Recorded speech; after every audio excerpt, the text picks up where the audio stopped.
खुलुमबाय स्टुडिय'आव दं आं उदांस्रि मोसाहारि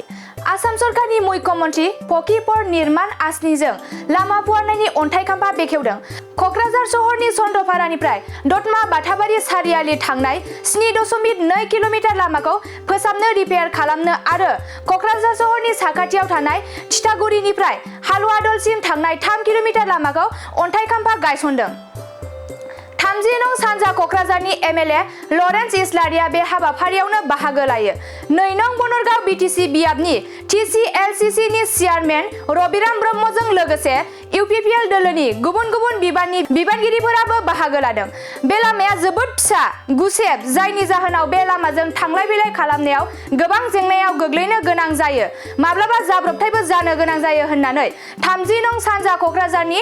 एमएलए लरेन्स इस्लारिया खौरांगिरिनि सिगाङाव फोरमायथियो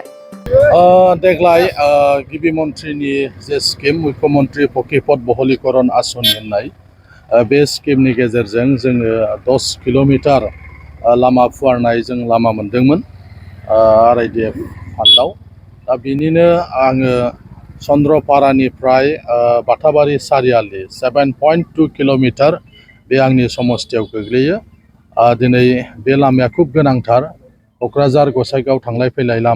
लामाया खुब फिसा गुसेब जेजों गोबां मानसिफ्रा हान्था मेला खालामो वेस्ट बेंगलनिफ्रायबो गोबां मुवा बेसाद लाबोनानै क'क्राझारसिम फानफैयो मैगं थाइगंखौ दा बेबायदियाव बाहाय जोबोद एक्सिडेन्ट बायदिसिना जानायखौ जों खौरां मोनबाय थायो लामाया फुवारनांगौमोन खिन्थु फुवारनो हानाय जायाखै दा बेनिखायनो देग्लायनि जे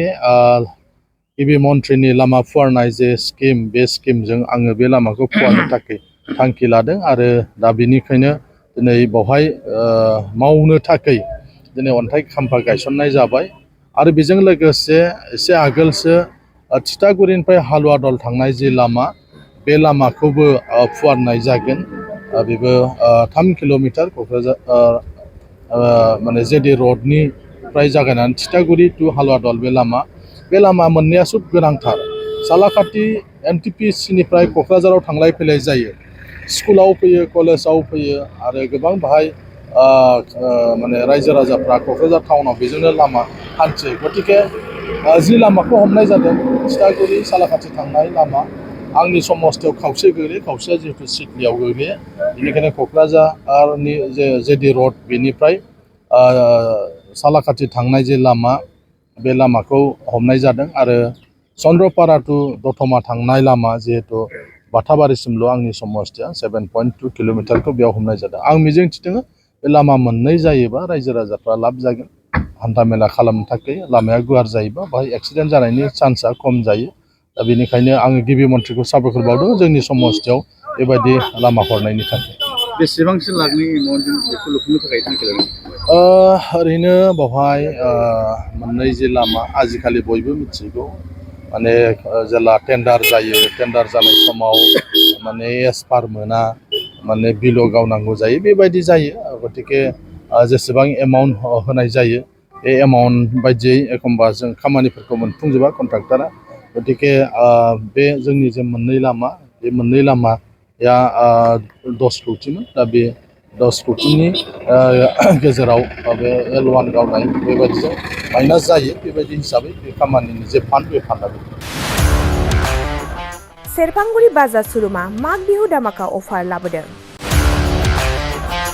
क'क्राझार जिल्ला सेरफांगुरियाव थानाय फुंखा एन्टारप्राइज बाजार शोरुमा 11 जानुवारिनिफ्राय 31 जानुवारिसिम माग बिहु दामाका अफार आरो एक्सचेन्जनि खाबुफोर होगासिनो दङ नोंथांमोना सेरफांगुरियाव थानाय फुंखा एन्टारप्राइज बाजार शोरुमाव खुंफुंजानाय माग बिहु दामाका अफार एक्सचेन्जआव फैनानै नोंथांनि लुबैनाय बाजाजनि बाइकखौ लांफैनो हागोन